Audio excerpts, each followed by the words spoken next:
Welcome back to వన్సరే TV news Telugu. కొత్త heroines ఇప్పుడు తెలుగులో దుమ్ము రేపుతూ ఉన్నారా?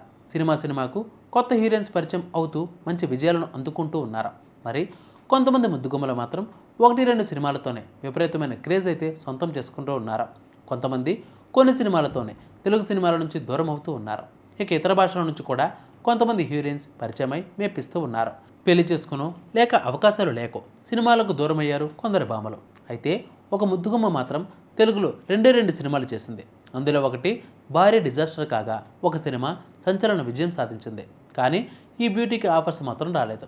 ఇక ఇప్పుడు ఒక్కొక్క సినిమాకు 3 కోట్లు వసూలు చేస్తూ ఉంది ఈ చిన్నది. అలాగే ఆమె ఆస్తుపాస్తులు కూడా కోట్లలో ఉన్నాయి.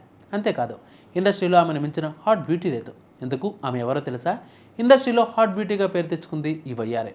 అందరిలో అప్సరస హాట్ బ్యూటీకి కేర్ ఆఫ్ అడ్రస్. కానీ తెలుగులో చేసిన సినిమాలు మాత్రం 2 సినిమాలు. ఒకటి డిజాస్టర్, మరొకటి భారీ హిట్. ఆమె ఎవరో కాదు, దిశా పటాని. ఈ హాట్ బ్యూటీ గురించి ప్రత్యేకంగా పరిచయం చేయాల్సిన అవసరం అస్సలు లేదు. ఎందుకంటే ఈ బాలీవుడ్ భామ తెలుగులో లోఫర్ అనే సినిమాతో పరిచయం అయింది. పూరి జగన్నాథ్ దర్శకత్వంలో వచ్చిన ఈ సినిమా ఆశించిన స్థాయిలో ప్రేక్షకులను ఆకట్టుకోలేకపోయింది. ఆ తర్వాత బాలీవుడ్కు చెక్కేసింది. అక్కడ వరుసగా సినిమాలు చేసింది ఈ బ్యూటీ. కానీ ఆ సినిమాలు అంతగా ఆడియన్స్ని ఆకట్టుకోలేకపోయింది.